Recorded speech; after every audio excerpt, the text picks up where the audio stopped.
In this video, I'm going to talk about solving a system of linear equations using the elimination method, or sometimes it's called the combination method.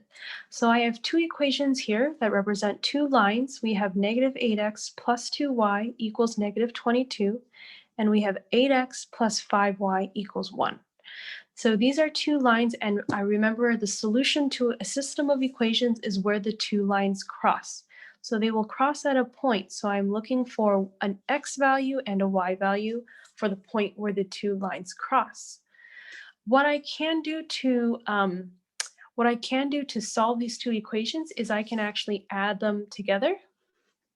Okay, and why can I add them together? Because they're both equal. So I'm just adding the same thing to both sides. So when I add negative 8x plus 8x, that's just 0, so that's gone. Positive 2y plus 5y is 7y.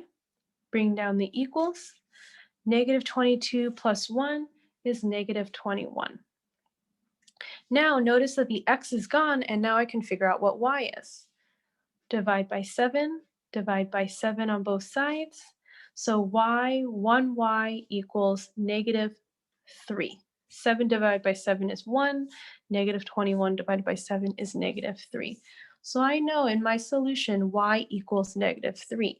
But I need to find my x. I still need to find the x coordinate for where the two lines cross.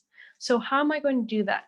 I'm going to take this negative 3 and I'm going to put it back into one of these two equations to figure out what the x is.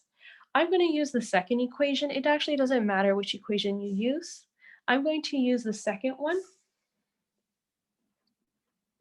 because I see the second one has no negatives, and I want to avoid making mistakes with negatives.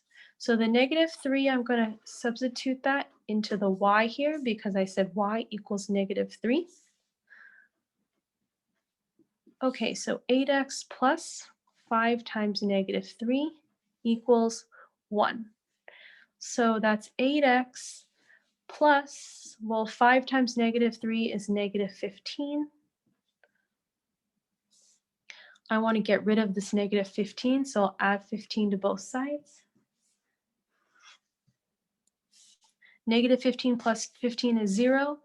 So I have 8x equals 1 plus 15 is 16.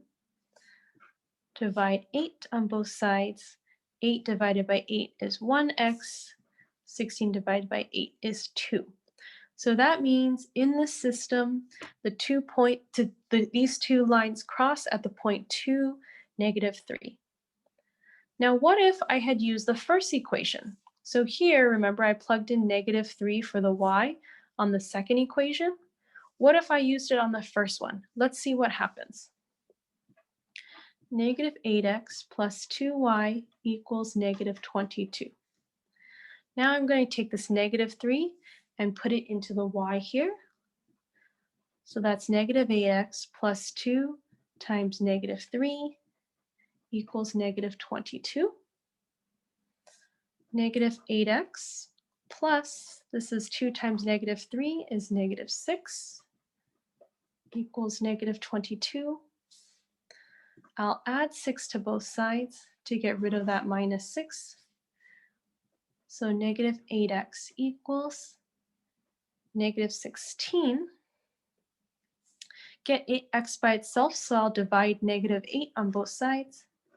Negative 8x divided by negative 8 is 1x.